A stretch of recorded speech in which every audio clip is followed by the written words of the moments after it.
Hey there, welcome back to another video. This time around, it is my rant on the 2019 comedy Jay and Silent Bob Reboot. More like a boot to your balls.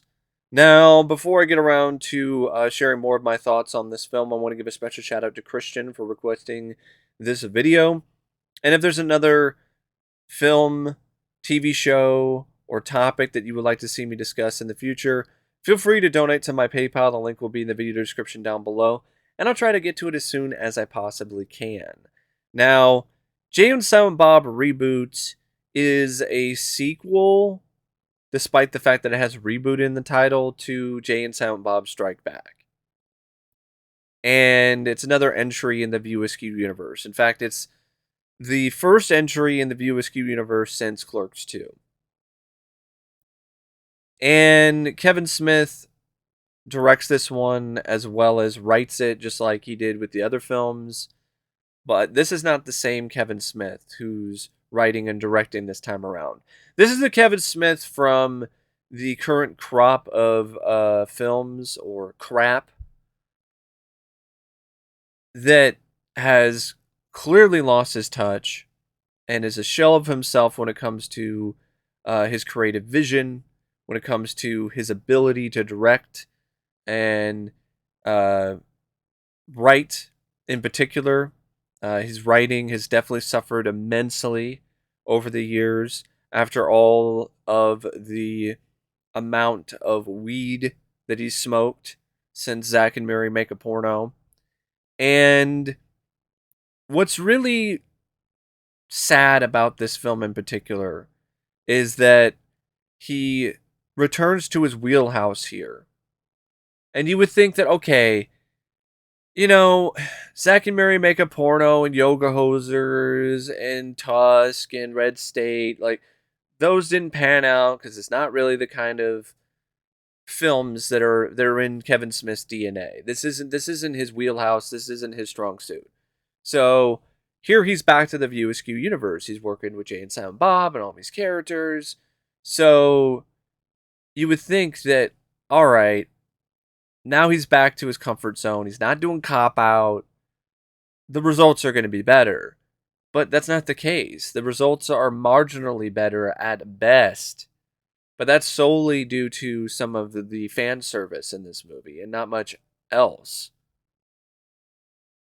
And it really is sad, because this is just the solidifying moment where the realization settles in that Kevin Smith is not who he used to be. This is not the same Kevin Smith that was one of the most respected, admired, and looked up to filmmakers of his generation. Like, this is not that guy anymore. Now, I will say this. The direction in this film, it does have some energy to it. It does have some life to it. It does capture the same sort of zany, cartoonish feel and vibe that was present in Jay and Silent Bob Strike Back. I think at times the zaniness comes off a little more forced than it did in Strike Back, but I can't really sit here and say the direction here is really that much of a problem compared to Clerks 3 or Yoga Hosers or Cop Out. The direction here, there is some energy, there is some life behind it. You can kind of tell that Kevin kind of gave a fuck, kind of cared about the quality or what he was doing here, because there was this sense of urgency. Because he did this film for two reasons. For one, he didn't want the last memory of working with Jason Mewes to be a bad one, which was working with him on the set of Jay and Silent Bob Strike Back, where Jason was dealing with a lot of drug and alcohol problems. And Kevin had a very hard time working with Jason Mewes on the set of that film as a result of all of Jason Mewes' issues. And Kevin told Jason, hey, if you get clean, I'll do another movie with you. If you don't, I'm never going to talk to you again. And Jason got clean. So Kevin felt like, okay, Jason is clean. I gotta live up to my promise and do another movie. And, there's something very admirable about that. I will admit that. Kevin is a man of his word, and that is something that I definitely do respect. The second reason why he decided to do this is because he was at a point in his life where he felt like his life in general was kind of fragile because he just had a heart attack. And so he was looking back at his life and his career, and he was thinking about how he wanted his legacy to be. He was thinking about how he wanted people to view him before he's gone. And he didn't want the last film that he ever directed to be Yoga Hosers. And you can see that passion that's kind of back here. And that's what's so disappointing about this film is that there are bits and pieces, there are moments with this movie where you're like, okay, I can see a little bit of that old Kevin Smith. Like that scene in Hook where, the kid is playing around with Peter's face and then makes him smile and he's like, "Oh, there you are, Peter." Like there are moments like that in this movie where you're like, "There you are, Kevin." But they're very fleeting. And the direction, for the most part, though, I would say is one of the most consistent things about this movie. There are some scenes that are a little flat, definitely do show the film's low budget, but there's other moments where the direction is actually pretty decent, especially compared to what Kevin Smith had brought to the table in films prior and even after this with crap like Clerks 3, which so bad I can't even say Clerks properly anymore. Kirks Clerks 3. That's a whole different kind of movie. Was that a film that stars William Shatner, Kirk Cameron, and Kirk Douglas? Kirk's 3. But yeah, his direction in Clerks 3 was a million times worse than what was in this movie. I think the fact that he also was doing a film that dealt with a father realizing the importance of him being in his daughter's life, I think that was also another factor as to why there were moments where Kevin really got up for this film. And the fact that the daughter is actually his real daughter in Harley Quinn Smith. And you did get this sense that this was supposed to be this last hurrah for Kevin. Like this was it. He was in on the joke. He was okay with being the butt of jokes in this movie, and fine with there being some self-deprecating humor. There's even like a moment in the end credits where he allows his daughter to essentially punch him in the face. And I think if you had that consistency with the writing in particular, this could have been a good movie. Because Kevin Smith has it in spurts when it comes to that high level, high quality writing. There's a moment with one of the characters from Mallrats. Yeah, Brody. So you have Brody, and he has a cameo, played by Jason Lee, and he talks about reboots. And that whole monologue I thought was on point. It was clever, and it was actually a really good bit of satire. And it nailed the whole basis and reason for reboots, and it just felt like it really tapped into the vein of what reboots are, right down to their DNA. And That moment I thought was pretty clever. I felt it had its heart in the right place with the stuff involving Jay and his daughter. Um, I like the Chasing Amy callback with Ben Affleck as Holden and him talking about his daughter, that he helped he helped his own, Amy have. Of course, it's not really, Amy. It's the same character from Chasing Amy, Alyssa.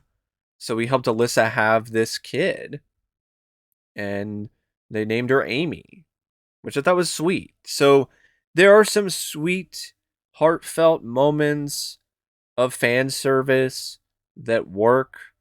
There are a couple scenes here and there that make you chuckle a little bit. But when it comes to the humor in particular, it's wildly inconsistent because a lot of the humor just falls very flat, about as flat as Jason Mewes' performance. And it's just one of those things where if Kevin Smith hadn't smoked so many of his brain cells away, then maybe he might have been able to write punchier dialogue and wittier scenes and really tap into that just irreverent quality that he used to be able to just tap into really easily with films in his prime.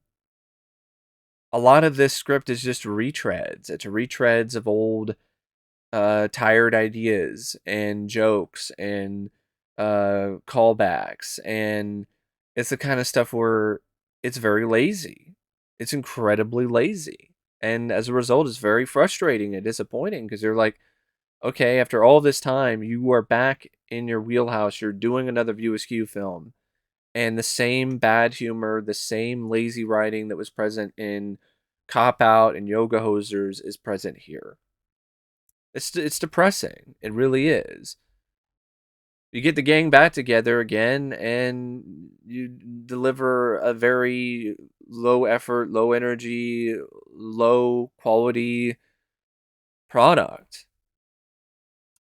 I mean, even the whole plot is just about Jay and Silent Bob trying to stop another movie production. Like he couldn't even do anything unique with that. Oh, but this time around it's a reboot.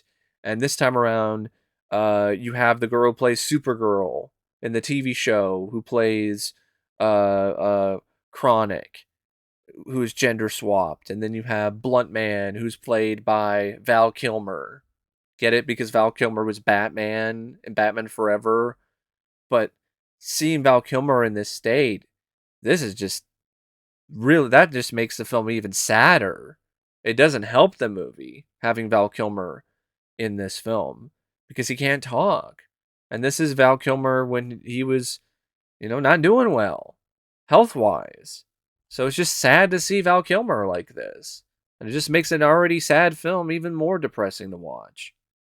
And it's supposed to be a Jay and Silent Bob movie. A fun little road trip with a cartoon spin on it. And you even have one half of Cheech and Chong. You have Tommy Chong in this in a cameo. And it's not funny. You have all these cameos from Brian O'Halloran and Jason Lee and Justin Long and Shannon Elizabeth, who's back as her character from Jay and Silent Bob, Strike Back, Rosario Dawson, Chris Hemsworth is in this for a little role as a hologram, Matt Damon and Ben Affleck, and just none of it works, none of it pans out, none of it clicks. And it really comes down to the script. It's not necessarily the performers for the most part, except Jason Mewes really doesn't have the same energy that he once did when he was younger, which makes sense. He's an older man at this point. It's like when Jim Carrey tried to be his character from Dumb and Dumber again. You just can't tap into that same energy as an older man. And it's not like Silent Bob was ever a high energy character, so it was pretty easy for Kevin Smith to really step into those shoes again. But I mean, even like they have a little Dogma call out and cameo where Matt Damon is Loki again and breaks the fourth wall and makes a bunch of Bourne Identity jokes, which was lame. And that's really the biggest thing that comes to mind when it comes to this movie. Just how lame it is. How lame the writing is, how lame the jokes are, and just how lame the entire production is. I will say this, once the plot moves towards Millie and her whole thing where she just wants to have a father and it builds some character development and provides Jay with some depth as a character, that is where the film got interesting for me. And I feel while it wasn't really that funny most of the time, at least I cared. I think Kevin Smith did a good job making me care about Jay and his daughter Millie and him trying to do the best for her. And I thought that was a good message and there was a nice heart to that. And I felt that even Jason Mewes was at his best actually when he wasn't being his over the top stoner character, when he was just being a dad, crazy enough. Um But like the ending with the Russian spy and the whole stuff at the Chronic Con and so on, and the footage of Blunt Man v Chronic, which is just chronically cringe inducing to watch. It's just one of those things where it's a movie that just treads old ground and just feels like it's running on a flat tire or multiple flat tires for the entire running time. You're moving from point A to point B to point C, but there's not really a lot of entertainment. There's not really a lot of excitement, other than maybe like a brief detour or two. There's a fun little cameo with Method Man and I think it's Red, who were the stars of How High, and it was fun to see a crossover between the How High characters and Jay and Silent Bob. In fact, that whole bit was so fun to me that that should have just been the entire movie. Just do a How High crossover. That would have been better to me than what we got here, which is just a lame version of Jay and Silent Bob Strike Back. That's really what it was. A lame, forgettable version of that movie. Uh, you have a pretty talented cast here. You have a lot of big names. You got Jason Mewes, who's back as Jay, and Kevin Smith, who's back as Silent Bob. I don't really feel the two have the same chemistry as they showcased in Clerks 2 or the other films in the View Askew universe. It really does seem like one of those things where they've been away from each other for too long. Um, and like I said, Jason Mewes, I'm glad he got clean, but it's just not there. The energy, the fun, it just feels like he's doing an imitation of Jay, and it's a bad one at that. I will say his imitation of Jay here is a lot more effective, despite it not being effective with any sort of consistency than anything that he did in Clerks 3. But a lot of that is mainly due to the stuff that isn't really Jay being over the top and the stoner caricature. It's him bearing his soul and trying to be a father. And speaking of that whole dynamic, I really thought Harley Quinn Smith and Jason Mewes had a lot of chemistry, and I thought they really did work well with one another in this film. So much so to the point where I wish they were introduced earlier on in the movie, and it was just that Jay and Silent Bob going on this road trip with Harley Quinn Smith and her gal pals, and that was like the entire movie, and not this whole hey, remember berries, remember this, remember that stuff that was going on at the start of the movie. And it wasn't just another instance of, oh, Jay and Silent Bob are gonna try to stop a movie production again, with a lot of just meta stuff that just wasn't funny. You also have like Aparna Brielle, who plays a jihad, a Muslim girl who is friends with Harley Quinn Smith. Shannon Elizabeth is back as Justice. It was fun to see her again. The whole bit where Jay has a fantasy of her while he's watching the weather. That was one of the few moments that actually made me chuckle in this movie. Um, Mainly due to Shannon Elizabeth just going all out with the fantasy scene. Brian O'Halloran's back as Dante. Jason Lee has a little cameo as Brody. Has that whole speech about reboots, and I thought he did a good job with that one little scene. Joey Lauren Adams is back as Alyssa, and it's fun to see her again. And she has a nice little sweet moment with Ben Affleck as Holden. Um, you got like this deaf member of the girl gang named Sopapia, played by Trishelle Edmond, which is clearly just trying to be another Silent Bob, and to me, it just wasn't really nearly as funny, let alone nearly as effective. But then again, they didn't really give her a lot of funny things to do. Jennifer Schwalbach is back as the manager of movies, and has that whole scene. Uh, yeah, she plays a movies manager. Like she's not doesn't really play the same character from Clerks 2, but she plays just a movies manager who I think what happens is either she bangs Silent Bob or Jay. She bangs one of them in a bathroom.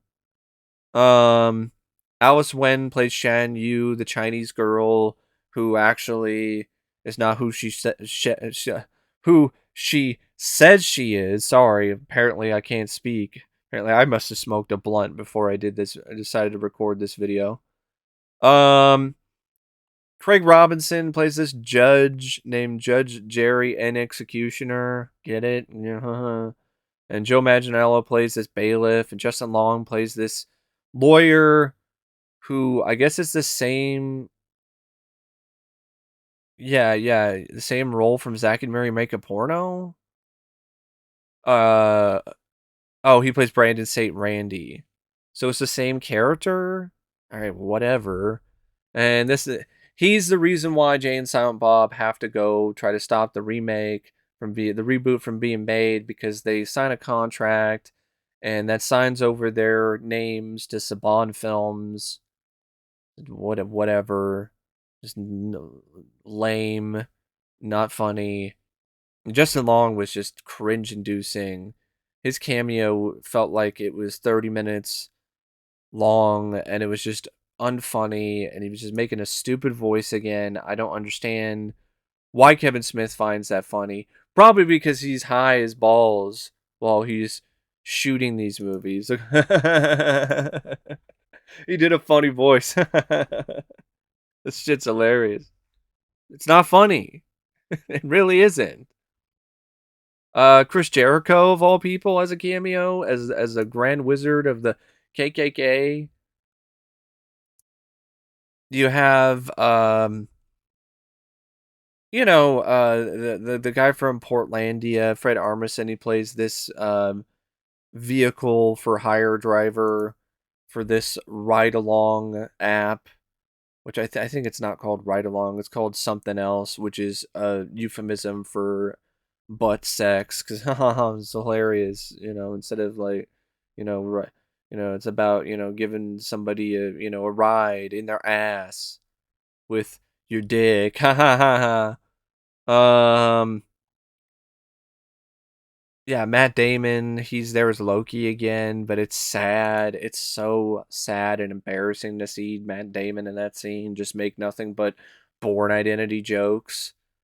And Ben Affleck, though, I thought he was actually pretty good in his little scene. Um,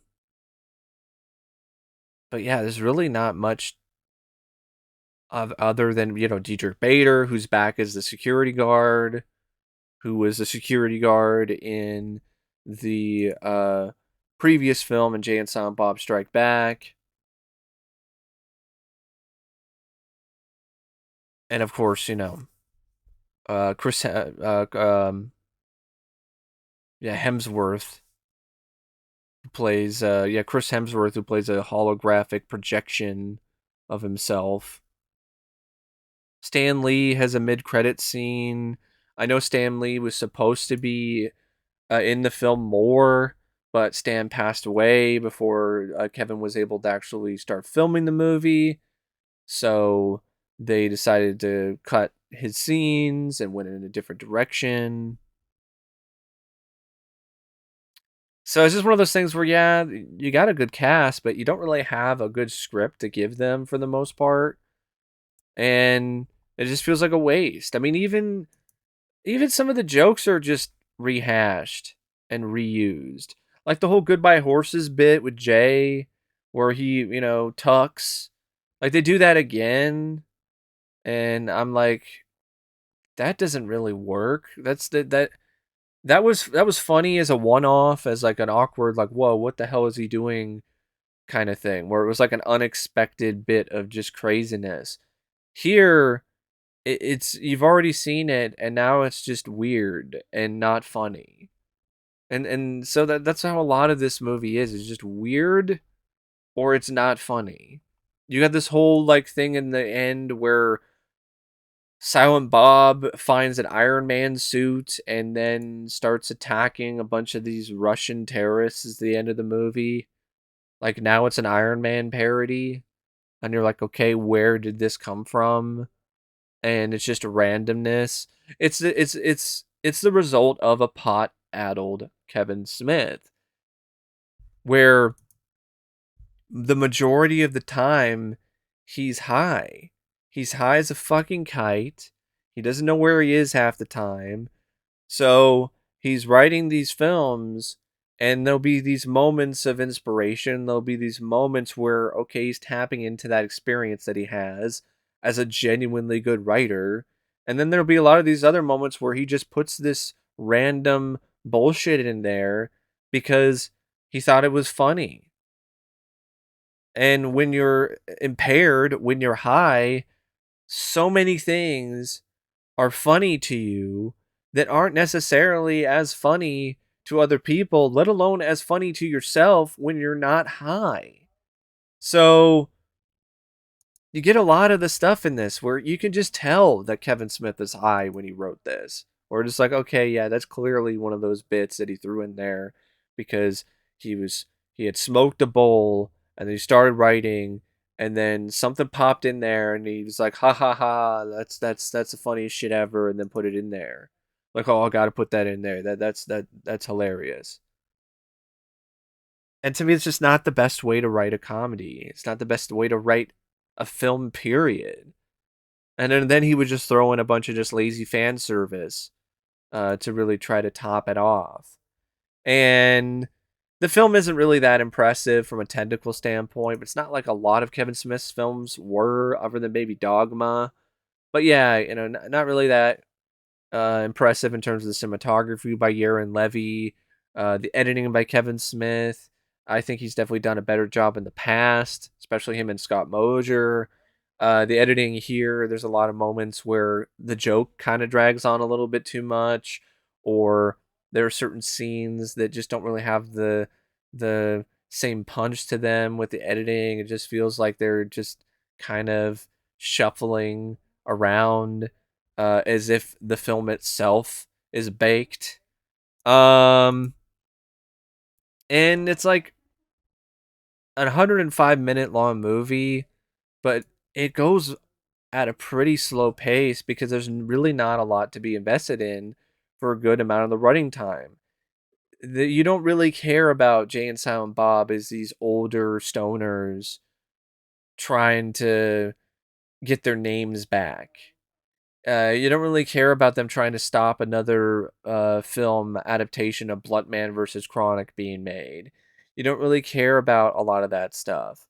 There's not the same impetus or reason to give a fuck. And then once it finally gives you a reason to care about anything by inserting this relationship, this budding connection that Jay forms with his estranged daughter, Millie, it's already too late. So, yeah, I don't really know what else to say about Jay and Silent Bob Reboot, except, yeah, what a lame movie. What a lame ass sequel. And it would just get worse from here, sadly, when it comes to what Kevin Smith would do with this View Askew universe. He should have just stayed away from it because he clearly didn't have it anymore. And this film is a prime example of that. And Clerks 3 just put the final nail in the coffin, in my opinion, when it comes to this universe. And I have no faith at all going forward when it comes to Kevin Smith doing Mallrats 2 or anything that is associated with this universe. And it's a shame because in his prime, from Clerks to Clerks 2, he was a very talented writer and director who was one of the best of his generation. And it's a damn shame to see him just be such a sad shell of what he once was. And it's a shame to watch a film like this, which is just which is just an extension of where Kevin Smith is now as a filmmaker and as a writer. Just lame. But anyway, thank you for watching this rant, and until next time, I'll see you later. See ya.